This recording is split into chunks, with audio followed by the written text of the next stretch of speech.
that's what's so interesting about gaming is because everybody hides behind an avatar, right? And it's that kind of anonymity that if you think, somebody is really 15, they're probably not. And when you talk about the avatars and the anonymity provided with that, the same thing with Snapchat. That's why a lot of the predation happens there, because if you're a child and you're communicating with an adult that shows their real picture, you're going to be a little more guarded. But because they make them look like a cartoon, it's like they trust them. And then you have Snapchat saying, this is your friend. You know this person. And so that's just a recipe for predation. What's really crazy about that whole thing is that how do they determine who your suggested friends should be, right? We don't quite know. Yeah. It's not just mutual friends, although that is a part of it. But your friend could be adding thousands of people because they give you points on how many people you add and how much you interact. So they encourage you to add as many people as possible. And one of those people could be a drug dealer or a predator. And then now they're going to suggest that person to all of that child's friends, because these kids are also encouraged to add all of their contacts from their phone. Over and over, they're pushed to do that.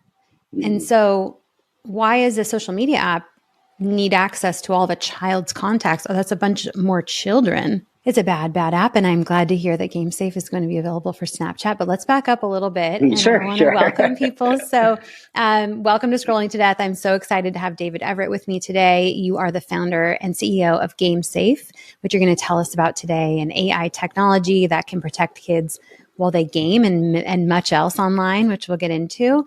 And so welcome, David. Thank you for being here. I appreciate being here.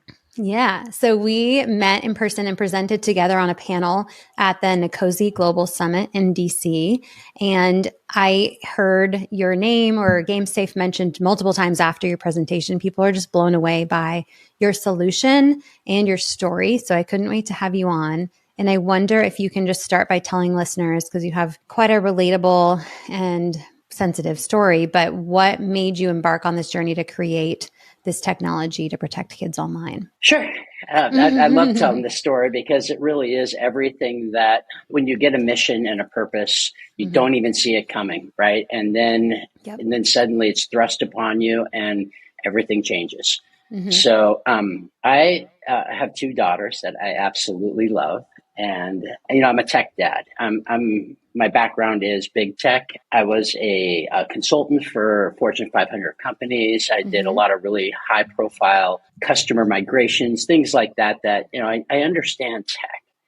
And I wanted my children to be able to walk into this in a way that was protected, because I know what's behind the scenes, right? I know what is the inherent danger. And my wife is incredibly, we battled for such a long time. When's the right time to give them? When's this? How do we get ahead of the curve, right? And this is something that they're going to have to deal with. When is the right time to introduce this? Yeah, of course. And I leaned on the side of wanting to give them tech sooner. And I've learned, right, that just because I think it's cool doesn't mean it's really cool for them, right? And that's the naivete of parents, right? Or at least of this parent, right? Because there's no manual, right? You just kind of, here we are, and now we have COVID, and we have all these different things that happen, and your children's worlds are shaped by social environments and online gaming environments. And so my little ones, gosh, it's been a long time, Nikki. I've been at this for a while, and they were, she was 7, and my other one was 9, and they wanted to play Minecraft. And it was my youngest daughter, her name is Adeline. Addie was so excited. They got their Windows PC machines, and Eden's in one room and Addie's in the other room. And so I thought, okay, I'm going to go through the process of setting up a Minecraft server, right?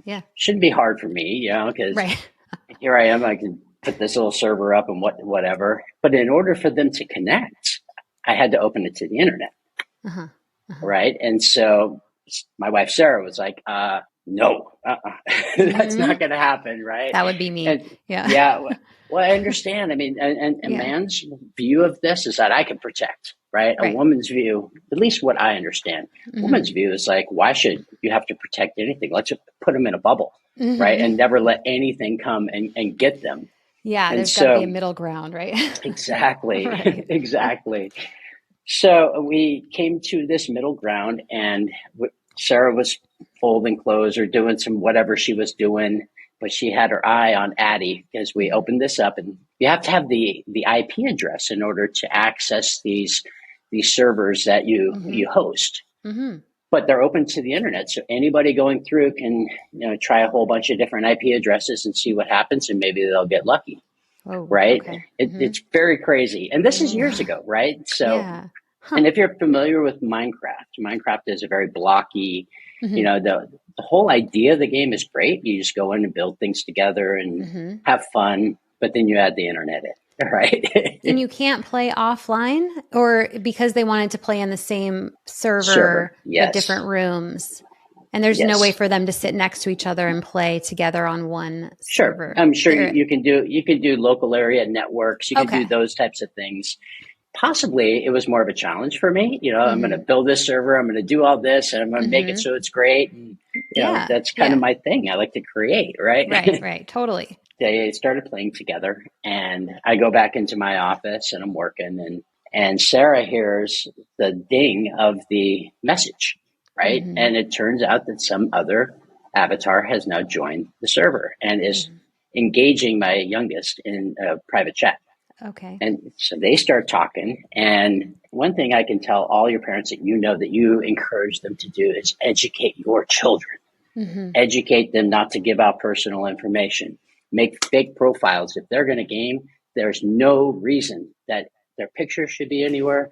Whew. You know, Yeah. all of there's no reason. And keep them in the right age box, Yeah. right? Because nowadays it really is, it matters a lot. Mm-hmm.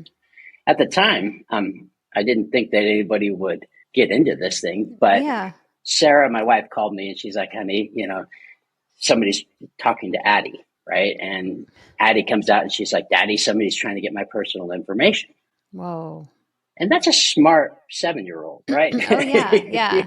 Because these predators are smart. Like they know how to get the kids to give up that information.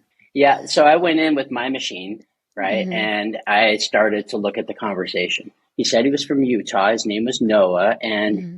he said, I'm a boy. And it's like, okay, there's just some extra things that why would you be putting in there? But the conversation had gotten to the point with her and him where he was grooming her, right? He was asking, what does she like to do? And then he'd throw in a little bit of conversation like fun talk and let's build this and do that. And what do you like to swing? What parks are in your area? Oh, I know that one. Yeah. Whoa. And so then I take over and I pretend I'm her and I'm baiting this guy now, right? Mm-hmm. Because there's no way my daughter's having any more conversation with this person. Mm-hmm. The good thing about having your own server is that you can see what that's pinging from. Okay. Okay. Right. And so I did a IP search on it and it was Sierra Leone. Wow. Yeah. So this was just some person in Sierra Leone. Uh-huh. So I looked up the avatar's username, right? And I checked there were parental forums for Minecraft. Mm-hmm. And this username had been flagged several times for different grooming behaviors. So I got that. I got all the stuff with like the IP address, the location, everything. And I came back and I said, by the way, I'm her dad. I'm an IT security expert. I know where you're at. I'm reporting you in Interpol, all of these things. And boom, that person was gone. Gone. Right. Wow. Gone. And you guys happened to hear it. You caught it. You were able to engage and report.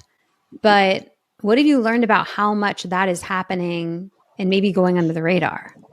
Yeah. Well, what is reported is the FBI reports 500,000 predators online every day. When we were talking, remember David Erb, the last speaker? I had a private conversation. I interviewed him the other day. Oh, that's awesome. I love that guy. Yeah, I know. So his comments were tens of millions, right? Were on. And that really is the true number, right? And so when you think about it, who gets caught, who doesn't, right? And then to meet people over the years in this fight, right? And then you meet the victims and then you meet the families and then you see the sorrow and you see the forever damage that being a victim of this, type of grooming or bullying or hate speech or all the different things that we're looking for, how does that shape your child?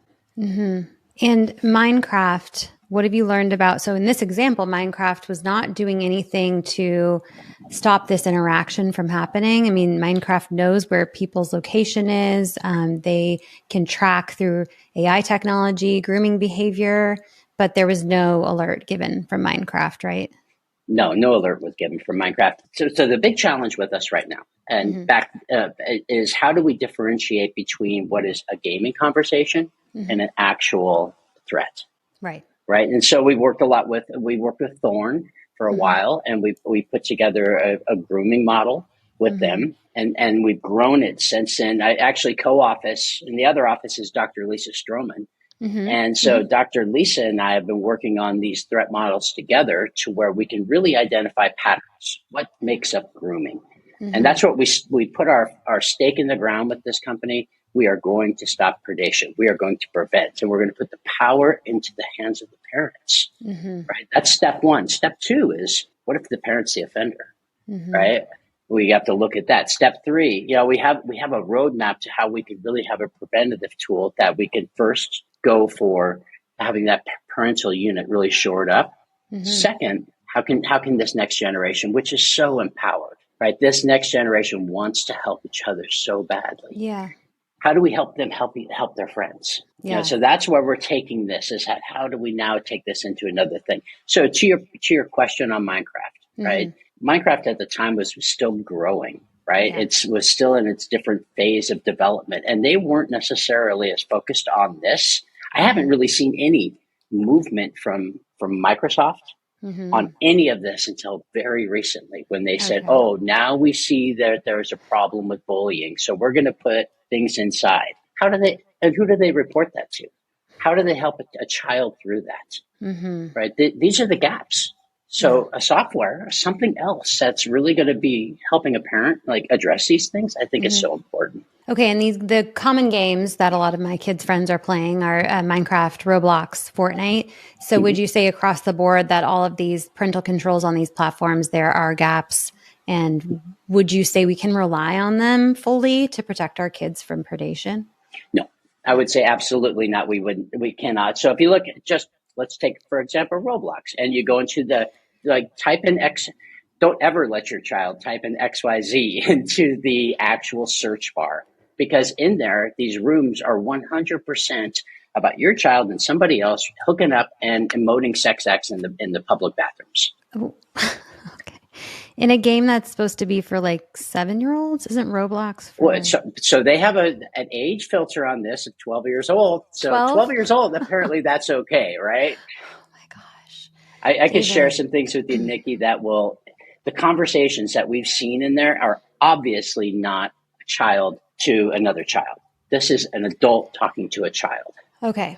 So a lot of times I see families say, or families tell me, my kid loves the gaming. I want them to be able to play games, and they have cousins in another state. So they play online in a room together, or they play together. Can we guarantee that strangers won't find their way into those rooms or those groups? Well, I think we circle back to the point of the algorithms that we were talking about earlier, where who's to say friends of friends, and now we have all these friends that now have access, and do their friends have access, and who as a parent understands how to set those limitations, right? Is it clearly described? Is it clearly understood that, and is your child going to want to, so I don't know about everybody else's children, but my children move so fast on devices. It is just like, blah, blah, blah, blah, they're done, right? And if I don't take that device and set it up for them, right, then I'll lose the privacy that's important, right? The parental controls, great. Is there a manual on a optimum parental control setting? It's pretty tough to really isolate that. And who's to say that that's going to really stop the way? What I've seen is that predators change the way they talk on a dynamic basis. So how do we learn? How do we stay ahead of that? This is where in GameSafe, what we do is we flag, right? We have an opportunity for a parent to review. And if we miss something, say we have a new word, or we have the way that people are tying in entire sentences into one big word, right? How do you have AI that's smart enough to really get into there and then break that apart. This is a continual training of isolated AI models that are not being influenced by outside sources. That's what we've committed to with GameSafe, is we don't go after the Metas or any of their AI models to do any of this. We've built our own, right? And we train. Amazing. I know that predation is big on these platforms. Bloomberg recently published an article that I think titled Roblox's pedophile problem. What are some of the other risks that you are trying to prevent or self-harm, bullying? As I was speaking of earlier, COVID had changed the game on your children being, all of their social circle is inside the internet nowadays, right? So cat's out of the bag. The box has been released, right? And now we have to understand in all of these different platforms, right? It's going to be everywhere. Right. So how do we stay ahead of that curve? Right. How do we stay ahead? And that's the beauty of what I put together was something that looks at the device. Right. I don't care if Microsoft doesn't want me to be involved. I'm going to do it anyways because I didn't ask them for permission. They violated my trust. Right. So why am I going to go back to them and say, great, will you be the parent to my kids? Right. Yeah. Great. Yeah. You've done such a great job. Right. Right. So for families, a lot of families, the cat is out of the bag. The kids are already playing. And, there is something to be said for taking a step back. Things can always be pulled back. But what would you recommend for families whose cat's not out of the bag? For example, my kids are all under 9 and we don't play games. I'm open to it someday as a group, but I'm not into like the individual gaming. I don't know that that's something that every kid has to do. We don't do individual devices yet, or social media, obviously they're little, but what would you advise families who want to keep their kids safe and have not entered into the world of digital devices for their kids yet? I like the idea. If I were to do it all over again, I would have never, like Steve Jobs, he never gave his kids iPads. I know. Right? Okay, well, let's learn from the guy who created it, right? So I would have never given my kids iPads at 7. Right. And that's what I did, thinking, I can help them grow into geniuses. Right. They're going to do that anyways. Right. Yeah. So really be careful about when you introduce a device, because you're now like opening the entire world that you cannot moderate. Right. All of the influences, you're abdicating your parenthood. Right. Because something flashy is taking their attention. Addictive gaming. Oh my gosh, it is. So I'm astonished when I talk to Dr. Lisa about the physiological effects on my child's brain and what I've done to them unknowingly, right, by giving them a device early.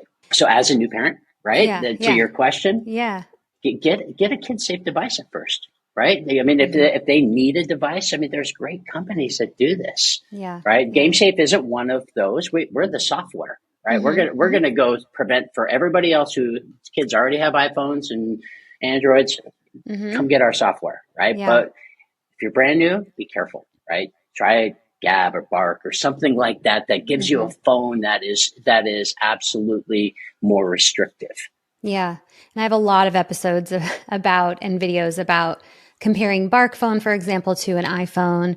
iPhones were built for adults. They're extremely hard to lock down. The parental controls do not do a good enough job. I just did a video this morning on how all these social media apps are actually available to 12-year-olds in Apple's App Store when you're supposed to be 13 to be able to download it, but then they can just lie about their age. So you as a parent can be like, I don't want my kids to access social media till they're 13, but that doesn't matter. They can still download it at 12. But anyway, I totally agree. I highly recommend a first phone or watch or something that is only talk or text. And then when you're ready to really become the expert in the platforms that you're giving them and the devices that you're giving them and continually learn and have that energy to stay on top of it, to protect them, like that's when you can start to add things. But for me, that sounds real overwhelming. I wanted to touch on quickly the parental controls. Now, you mentioned they're kind of hard to figure out. Would you assume that's by design because they actually get more engagement from children when there are no parental controls on? Yeah, I can shame all of these companies because they deserve to be shamed, right? But I know that their number one focus is adoption, right? User adoption, and that's any software company's number one focus. So Do they need to put all that extra time, or are they trying to put out a fire after it's already burning by putting parental controls in? Right. That's the approach that I've seen with a lot of these other companies is that, oh, now there's a problem. So let's put it on the parents. Yeah. Right. And let's have a little extra liability clause in our terms and conditions. Right. That frees us from the lawsuit that's pending. Right. So, for parental controls, they're late and they're hard to use. Right. So to your question, let's have a device that is talk or text. Second, when you feel like managing, I'd suggest to find a program like a gamesafe, like whatever that you can trust. Right. Yeah. If you can trust that and it's simple and easy to use, and here you go. Now you can see, here's a threat. I don't have to worry about parental controls because I'm seeing what my child sees. Right. I don't have to go set up all those goofy things. Yeah. And I do feel good about delaying too, because every year a new product comes out or a new software like you were offering that's going to enhance our ability to protect our children. What does GameSafe look like? Is it something I download onto the gaming device, or like how do I get access to it?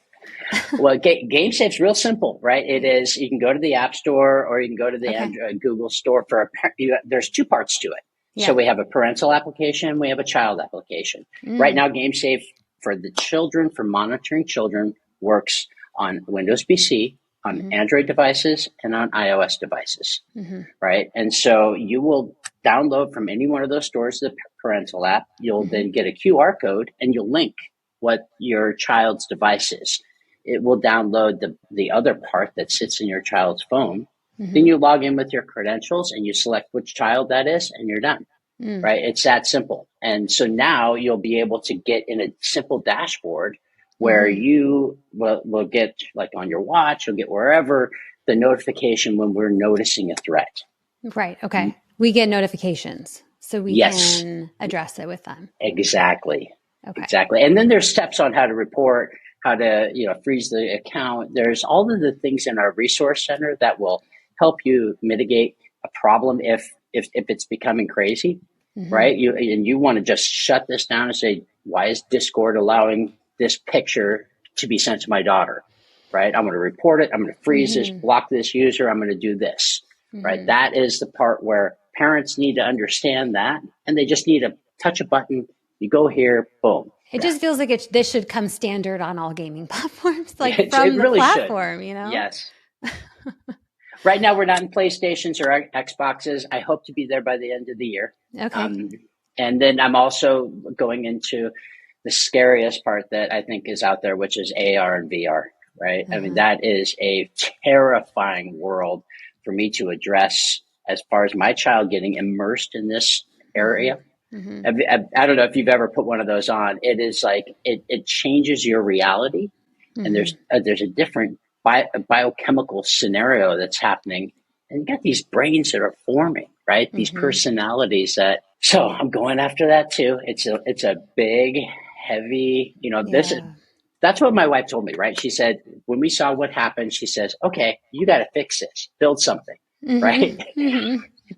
And we went all in, man. I quit my job. I said, enough. We sold all of our wealth. We did everything. We got all the way down to state aid, right? Wow, just to make this work, right? We're going to go David. And do this. Yeah. God, it really takes passionate parents. And, not that I'm doing anything on the level that you are, but it really was, at one day I was like, oh my God, I have to do something about this. And I'm going to, close down my business that's basically funding our lifestyle and just like do something for no money, because this is where people really need help. And this is where we need to educate and advocate for kids, and you having that personal experience with your girls. And that makes me sad because there's millions of girls and kids like your daughters who didn't have someone listening or didn't have someone to create something that can help keep them safe. And so with the VR stuff, that scares the hell out of me. I don't like that. I'm a late adopter though. I don't even like to use ChatGPT. It all scares me.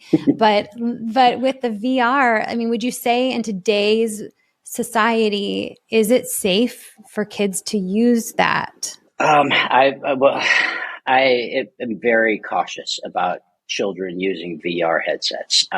the studies are still out, right? I mean, Right. I just got to go sit with the doctor next door and she'll tell you what exactly happens in your child's brain when they are so immersed in this. Training your children how to use tech is before they get it. That's the key, right? And so if you're not training and you don't have a blueprint of how, one of the things Dr. Lisa talks about too is a contract, right? Here's a cell phone contract, right, that I pay for, but here's the one for you to use it, right? And here's what we're going to agree to as here's your terms and conditions for having this device. All of these different kinds of, now you're prepared as a parent, right? You've done your work, right? And now you know exactly what to do. I would not turn a 12-year-old loose on a VR headset. Right. Well, you talk about training and contracts, and I agree. I totally agree. And we do things like that for tools like cars and different things. But when we're talking about platforms that are built to be addictive to our children, that prioritize harmful content in their feeds, that connect them with drug dealers and predators, how can you prepare a kid for that?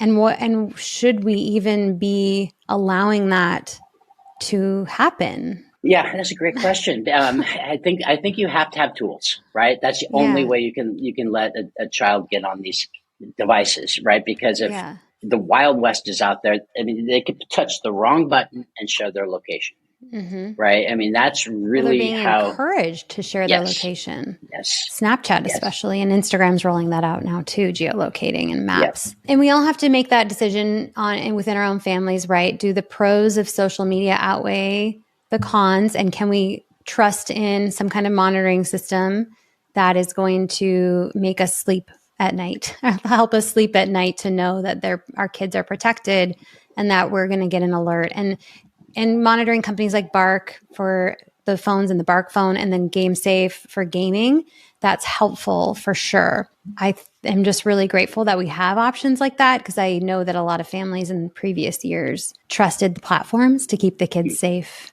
And from what I'm learning from social media to gaming, all of it, they're not keeping our kids safe. They're not required to. They're not liable to. There's a lot of solutions to that, including technology, but also legislation. And we learned a lot about the Kids Online Safety Act and different legislation at the event that we were at recently. So you feel like gaming with a product like GameSafe is sort of required to keep your kids safe on gaming.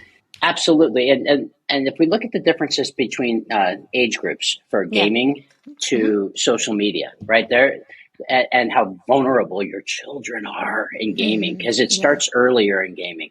Parents don't realize that Roblox is 40 million experiences, right? They think it's one game. No, there's 40 different worlds for your children to go play on, right? 40 million. Right? And this is a 7-year-old that, a parent will be like, I need some downtime. And I have total sympathy for those parents because, how are you supposed to make it? The economy is hard. All of these different things, I mean, and you need a break. Here, go ahead. This looks like a fun game, right? I've done the same thing, right? Oh my gosh, I've been working for 16 hours. Please just give me a minute. You can play that for an hour, right? That kind of a thing. I just handed them a loaded gun, basically. Right. And I have that guilt in my heart. Right. And I recognize it. I feel for parents out there. I understand it. Right. And that's why we built something like this. So another thing I wanted your audience to really understand is that my kids grew with GameSafe.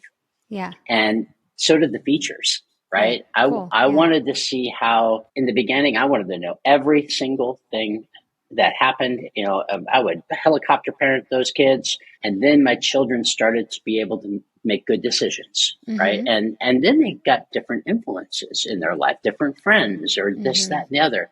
And so this is just the ebb and flow of life and growing. Right. How do they handle it? So I put something in there called their sensitivity sliders. Right. And so per device now, I can sit there and I can dial back, let's say, vulgarity. My 17-year-old, she can handle vulgarity. I don't need to be notified all the time when somebody says, I just peg that thing all the way down. Yeah. Right. So my eldest has skeletal dysplasia. Right. And so it's dwarfism. And so she gets bullied. right? And part of that bullying really affects her self-image. It affects her heart, how she gets through everything. Yeah. And so I've got that one cranked up a little bit, and the mental health, I got it cranked up a little bit. So I can really know when something's happening, and then just text her right then. Hey, honey, I see what's happening. How you feeling about this? Yeah. And it's helped me as a dad become much more present with the emotional needs of my daughters. Yeah. Wow, that is very cool, because every kid is so different. Like my son, if he starts hearing curse words, he's going to say them all everywhere. But my daughter knows. My daughter knows.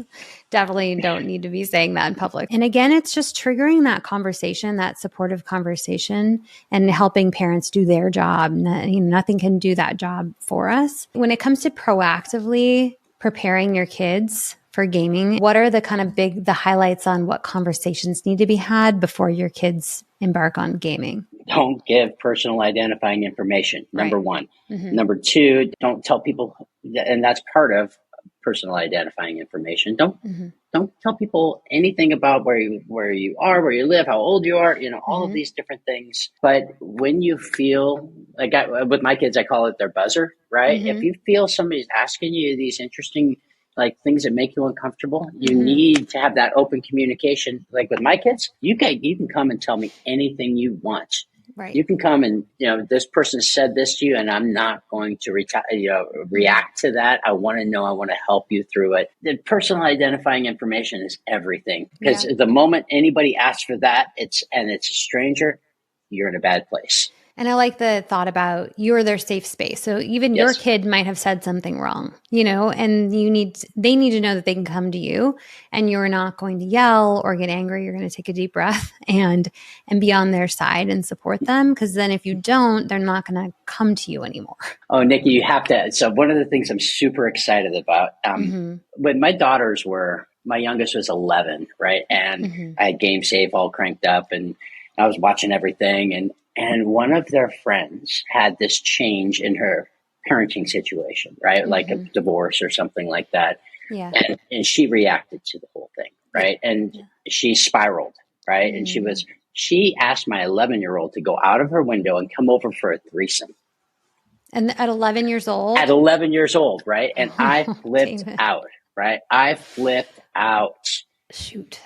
So what I'm excited about isn't that. What I'm excited about is that we're going to have what's called Ask Lisa, right? And what I could have used in that moment was a Dr. Lisa popping up and saying, hey, don't go throw the cell phone down the street, right? Here's some suggestive ways to go and handle this.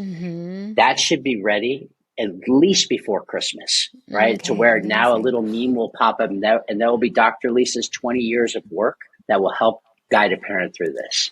Thank you, Dr. Lisa, because what the hell do you say to that? I don't know. I would pay all day for that alone as a parent. It's just like, well, how do I react to this? How do I respond, right? Yeah, shoot.